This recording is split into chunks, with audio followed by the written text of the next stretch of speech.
राजस्थान का सुपर चौधरी कौन है? डोटासरा, आगे या बेनीवाल, हरीश चौधरी और दिव्या मदिराना की भी लोकप्रियता राजस्थान में कम नहीं है। नमस्कार, मैं हूं दिनेश कुमार और आप देख रहे हो सच्ची खबरें। करनाल मेले में हुई घटना को लेकर काफ़ी चर्चाएं हुई और हेडलाइंस अभी भी जारी है।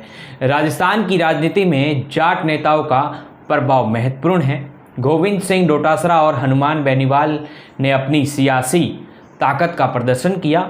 डोटासरा कांग्रेस के प्रमुख जाट नेता बन गए, जबकि बेनीवाल की लोकप्रियता भी कम नहीं है।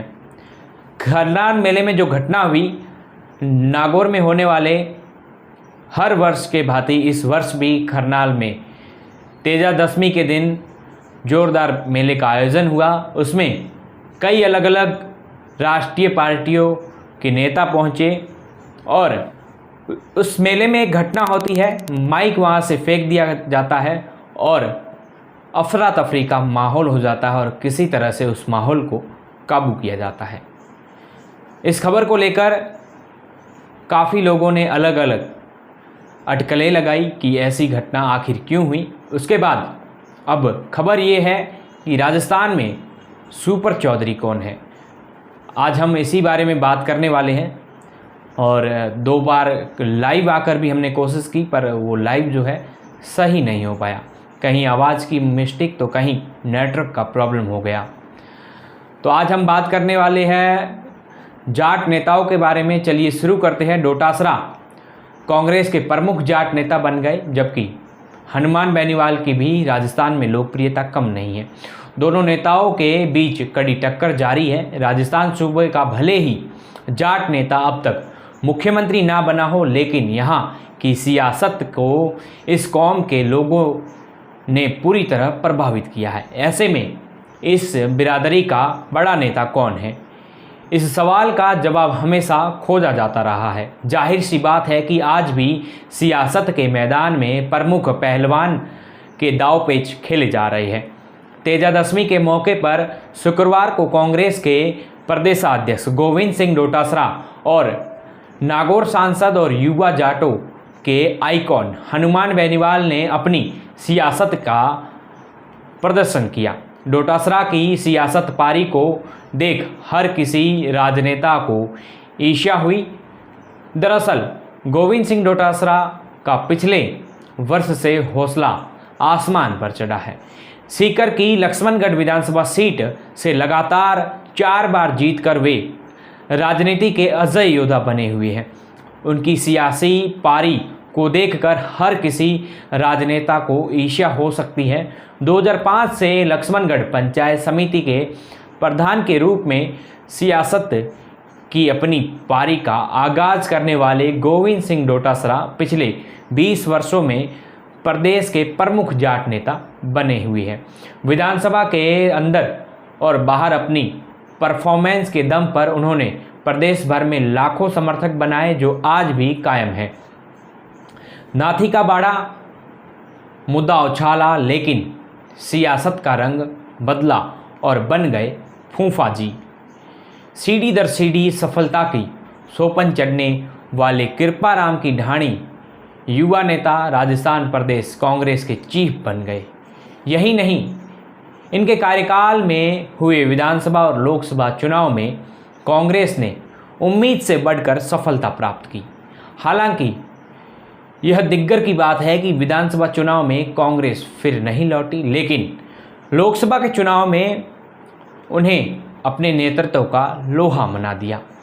विरोधियों ने नाथी के बाड़े का मुद्दा उछालकर उनकी छवि को आघात पहुंचाने के पूरे प्रयास किए, लेकिन डोटासरा ने सियासत का रंग बदलते हुए अपने आप को फूफाजी बना लिया।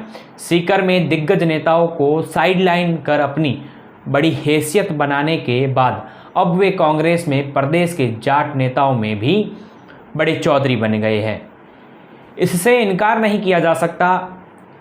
हालांकि हाईकमान के दम पर बाड़मेर के बायतू विधायक हरीश चौधरी भी कांग्रेस में एक बड़े जाट नेता है, लेकिन अभी लोकप्रियता के मुकाबले वह डोटासरा से काफ़ी पिछड़े गए हैं।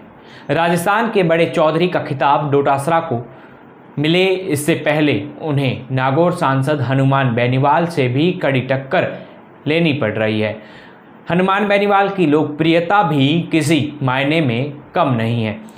वे भी ऐसे जाट नेता हैं जिनके जीत इर्द गिर्द चक्कर लगाती रहती है। हनुमान बेनीवाल कांग्रेस से समझौता करे या भाजपा से, जीत उन्हीं के खाते में आती है। गत लोकसभा चुनाव में भाजपा के समर्थन से सांसद पहुंचे तो इस बार उनको कांग्रेस का साथ मिला, जिसके कारण वह लगातार दूसरी बार नागौर के सांसद बने। खींवसर विधानसभा उनका मुख्य गढ़ है, जिसको भेद पाना हर किसी के बस में नहीं है। हनुमान बेनीवाल की पार्टी का बाड़मेर, जोधपुर और नागौर में दबदबा कई दशकों तक। नागौर पर राज करने वाली मिर्दा फैमिली भी खींवसर को अपना बनाने का सपना पूरा नहीं कर पाई है।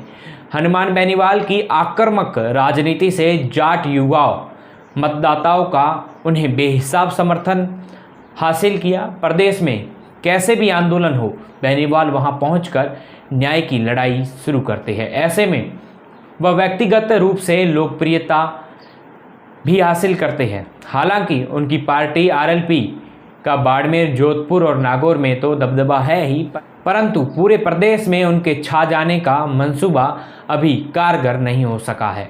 पिछले वर्ष हुए विधानसभा के चुनाव में आरएलपी को जोरदार झटका भी लगा, जिसके कारण वे बैकफुट पर आ गए।